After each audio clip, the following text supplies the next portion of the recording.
Du 10e workshop Amina 2020 de m'avoir invité pour présenter le chemin clinique de prise en charge de Covid-19 et quelle est la place de l'imagerie médicale dans cette prise en charge. Donc je remercie de même mon ami Jamel Saad de m'avoir guidé dans certaines idées. Donc, c'est quoi le chemin clinique? Le chemin clinique, ce n'est autre qu'une trajectoire du patient ou parcours patient qui va nous permettre une meilleure prise en charge et une meilleure efficience par rapport aux malades Covid. Donc, ce chemin clinique permet de décrire tous les éléments du processus constituant le parcours du patient. Son objectif, c'est rationaliser, standardiser la prise en charge pluriprofessionnelle de cette prise en charge de malades Covid et ainsi limiter la variabilité des pratiques. Donc, pour cette prise en charge, nous allons nous intéresser à une population à un instant T. Cette population peut être non malade, comme elle peut être une population suspecte. Parmi ces patients suspects, cette population où il y a des sujets suspects, il y en a d'autres qui sont infectés, d'autres infectés malades, et parmi ces infectés malades, il y en a des cas graves, et malheureusement, il y a quelques-uns qui vont décéder, et ce taux de décès n'est pas négligeable pour le Covid-19. Pour pouvoir distinguer entre ces différents types d'atteintes, différentes méthodes, on peut utiliser des outils de dépistage, des outils de diagnostic et des outils de pronostic. Les outils de dépistage ciblent les patients asymptomatiques. Les outils de diagnostic permettent de confirmer le diagnostic et de vérifier si la symptomatologie chez les patients est liée à la maladie Covid. Et les outils pronostiques permettent de s'intéresser aux patients ayant des signes de gravité afin d'éviter qu'ils se compliquent rapidement. Donc, pour cette prise en charge, le test de référence, c'est l'RT-PCR.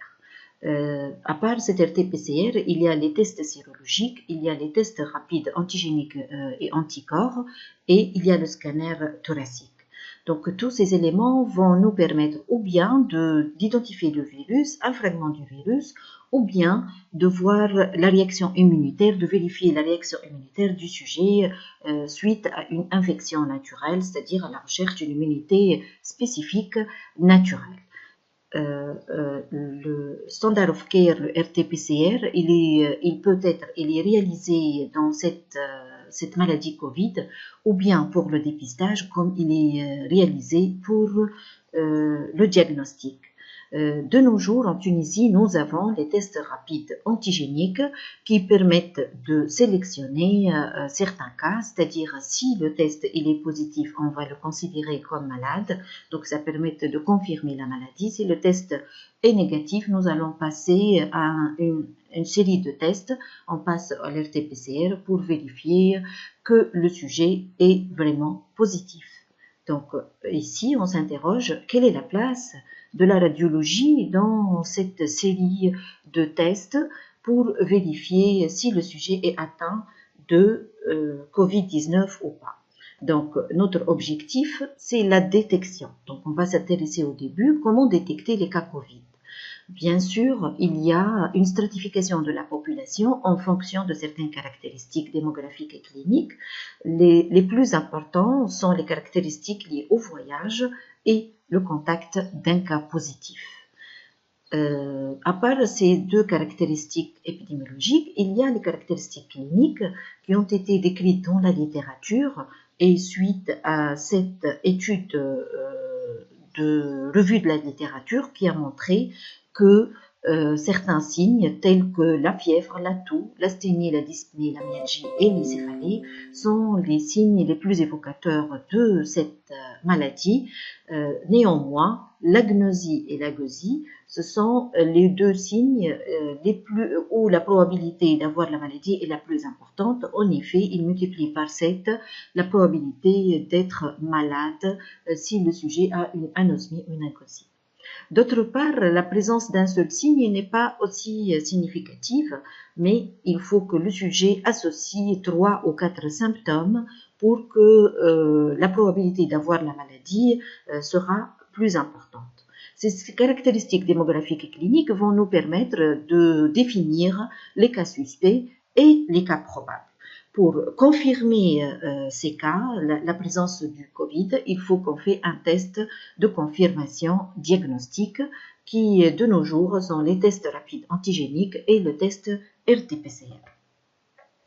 Quelle est la validité de ce test RT-PCR? Sa validité interne est assez importante. En effet, il a une très bonne spécificité qui est de 0,98. Donc, il a des cas de faux positifs qui sont rares. Ainsi, un sujet, quand il est testé positif, on peut confirmer qu'il est positif. Mais le problème du RT-PCR, c'est le taux de faux négatif qui n'est pas négligeable.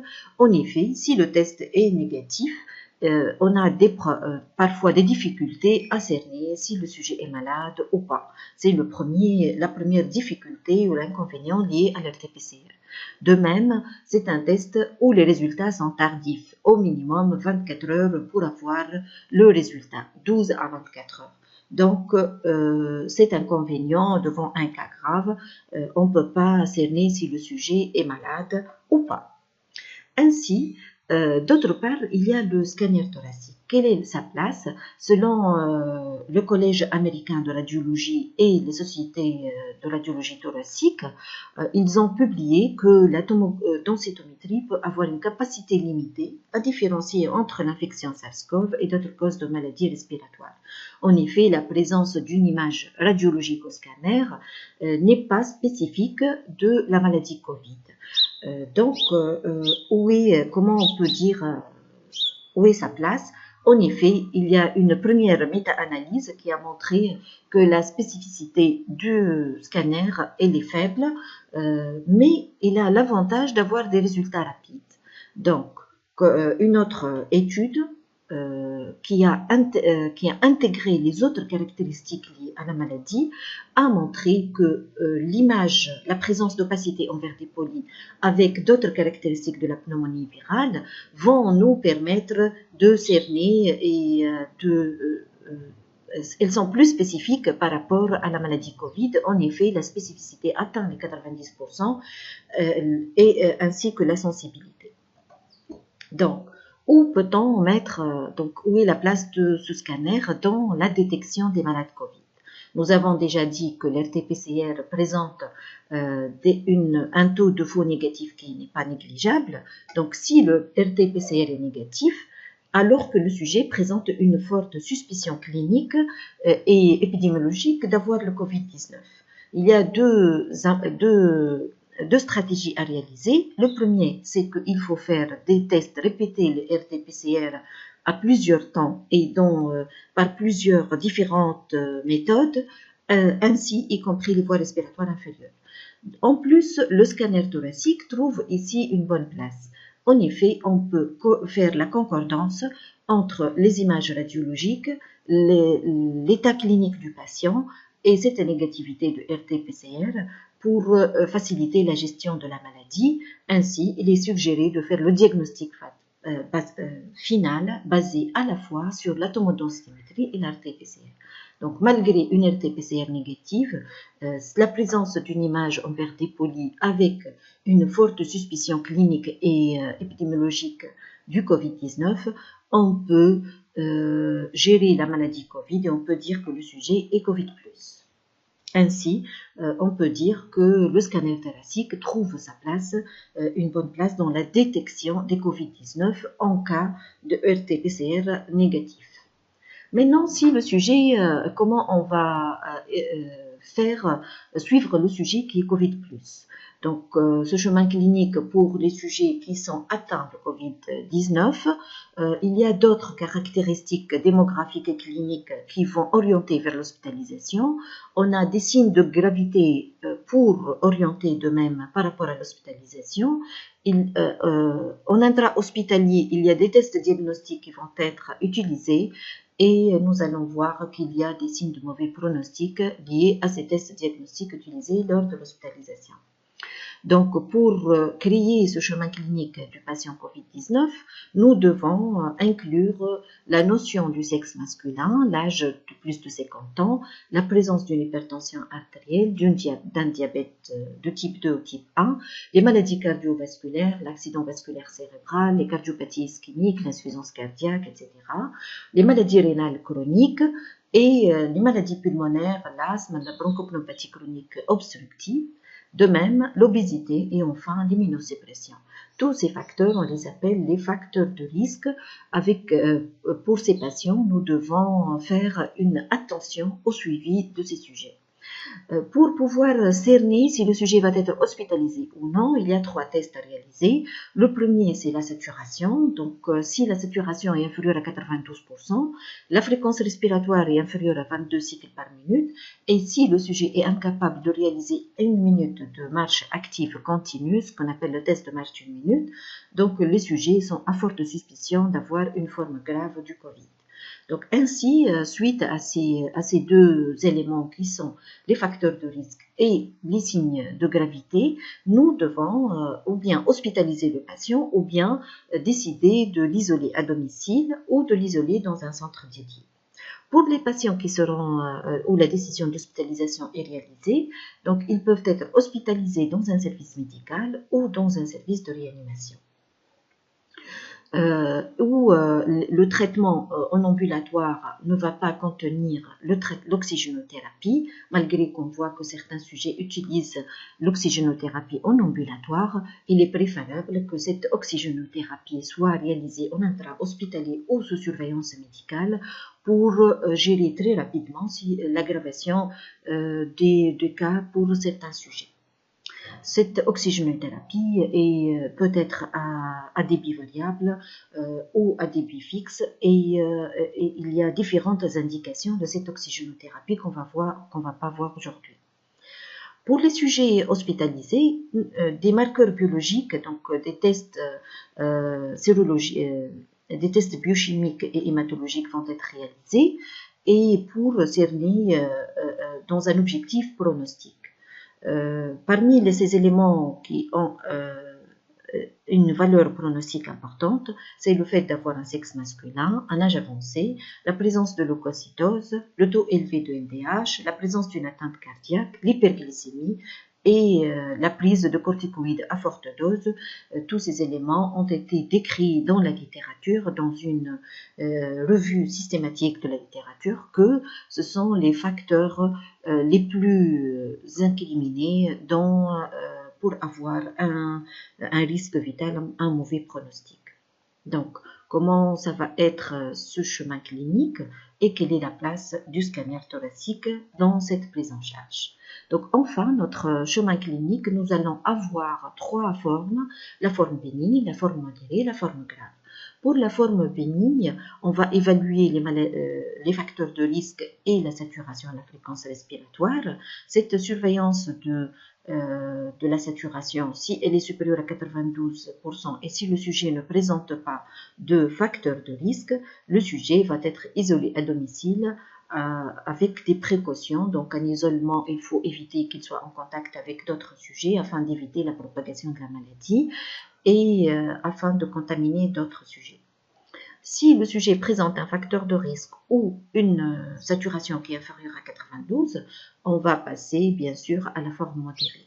Ce sujet qui a une saturation inférieure à 92, qui a ou une tachypnée qui est supérieure à 22 cycles par minute, qui a une mauvaise apparence, ce sont des sujets qu'on peut connaître à la vue, ce sont des sujets qui paraissent fatigués.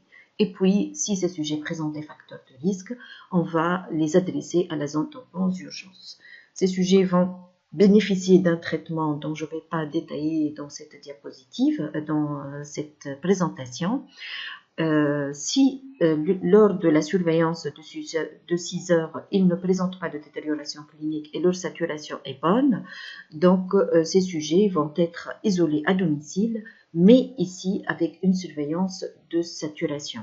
C'est-à-dire on va demander au sujet d'acquérir un saturomètre pour pouvoir suivre sa saturation.